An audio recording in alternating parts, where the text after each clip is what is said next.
This is John. This is Blake. This is JR. Scott. Adam. And you are watching Hails from the Crypts.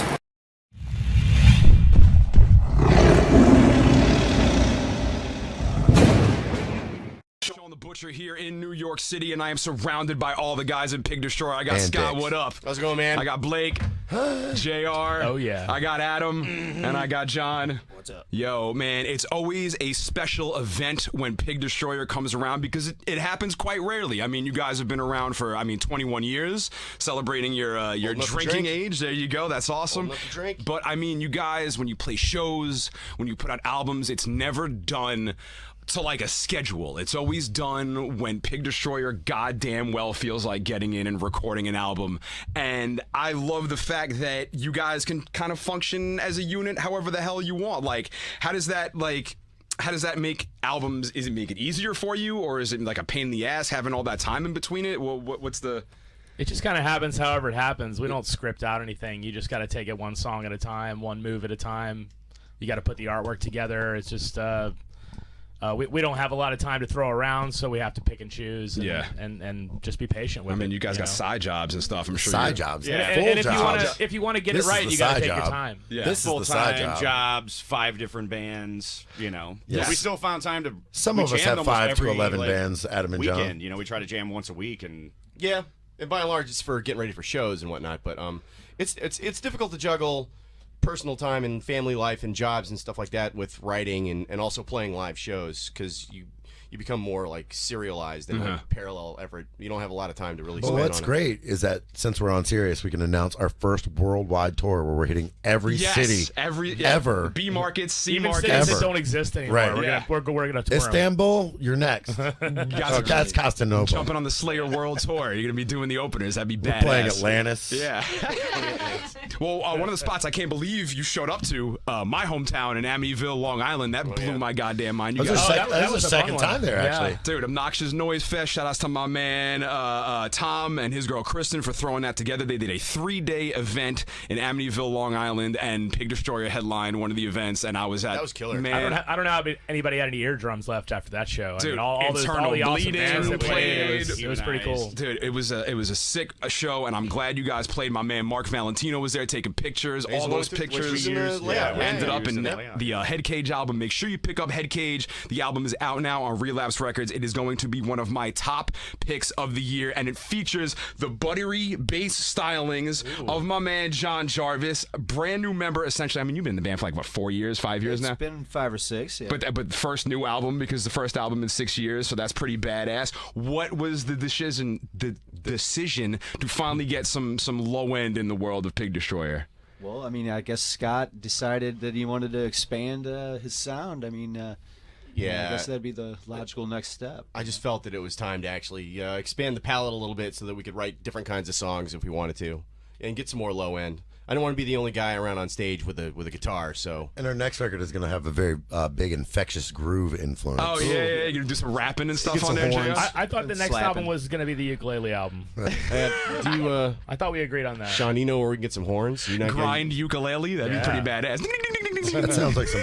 I'm sure Brutal steel Truth is drum on that. blast. Probably, yeah. Calypso. I'm looking forward to the Grind ukulele album from Pig Destroyer. Have Calypso there been Grind. any bass, like, would you track bass on previous albums and not have a bass player, or was it just straight up guitar, drums, and vocals, and that was it? There's a different technique for everyone. Like, I think Prowler had a middle guitar that I pitch shifted a little bit. Phantom Limb was the same way. I had a guitar that I pitch shifted all the way, just so there was low end. And I just felt like, if we're going to do that, we might as well have a bass player. I mean, the real reason we didn't want to have it earlier than now is we just didn't want to teach somebody else the songs because we just didn't feel like spending the time doing that. But John made it easy. We gave him We were videos like, I how to want to play the drink songs. instead. Yeah, fuck it. My favorite thing about Pig Destroyer is how selfish they are with teaching other people their new music. That's why we really... No, we're not guarding it. It's still want to spend the time doing it. Somebody's but, got John to makes it easy. learn. Yeah. Right. I mean, you can say that, but Shit. there's definitely things that I've turned down quite a bit. And they're like, well, why won't you do this? I'm like, I don't wanna. I don't want to be bothered. Like, what are you gonna do instead? I'm like, sit in my house. and That's do what I it. love. That's what I love. It's like, hey, you want to put out a new album every couple years? No, I don't. You know, I don't it's feel kind like of it. like when your boss, you call in sick, and he's like, "What are you gonna do today?" I'm like, "I'm gonna sit around in my underwear and Jerk jerk off. off, dude. Shut the fuck up." Like, I might play video games and order a pizza and take a minute to take a nap. Yes, yes. Well, that's what I love about Pig Destroyer is each one of you guys like pulls your own weight by a million times. I mean, Scott Hall, everyone calls Kirk Winstein the riff lord. Not me. Scott Hall is my riff lord. Every riff you write, if I could play guitar, it'd be a riff that I wish I could write. You guys, that's killer. Yeah, all of you. Thanks, I mean, man. Blake with the samples, JR with the writing, greatest drum. I was watching you on Gear Gods, Adam Jarvis, where your drum through of what song was it that you were doing? Torch Fields, right? Torture Fields. Oh my God! Watching John Jarvis play drum, I'm watching Adam Jarvis play drums. Sorry, it happens a lot. Watching Adam Jarvis play drums is unbelievable. I like the machine gun effect that you somehow have. That's why I picked that song, because the fills in the beginning were like, you know, it took forever just to learn how to play them, like slowing them down, drop them into Cubase, slow down each section, and like literally loop it for hours just to learn how to play this guy's drum beats. Hell yeah, because he's used to working with a drum machine. I had a brain in a jar, and I had the Helmholtz coils, and I had all this stuff. So there's no way he could compete with that. Yeah, Scott Hall brings in the drum machine, by the hits time- the button, says, "Can you do this?"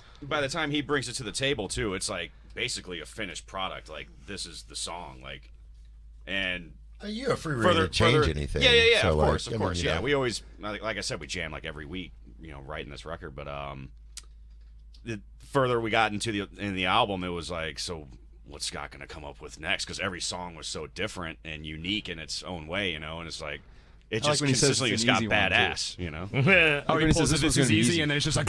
It always scares me when he says it. There's actually a song that When he sends me something and he's like, hey, before I go any further, is this even realistic?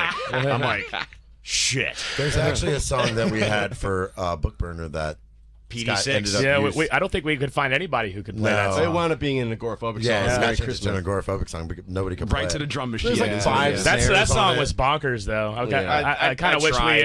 I had gotten to do vocals on that one. I swear I tried, but I was like, I Hey, think man. I did do vocals Let's- on it. but let's- that's the only I song wanna be so rich far and that fat. I had to just forfeit. You had I was trouble like, with. That's not- crazy. Just not doing it. So I think he that's is the point. human. but After I all thought this I was the time, Adam Secret Jarvis Santa. is human. Let's get into one of the most killer I tracks thought on vocals were by Headcage. Secret Santa, and that was me.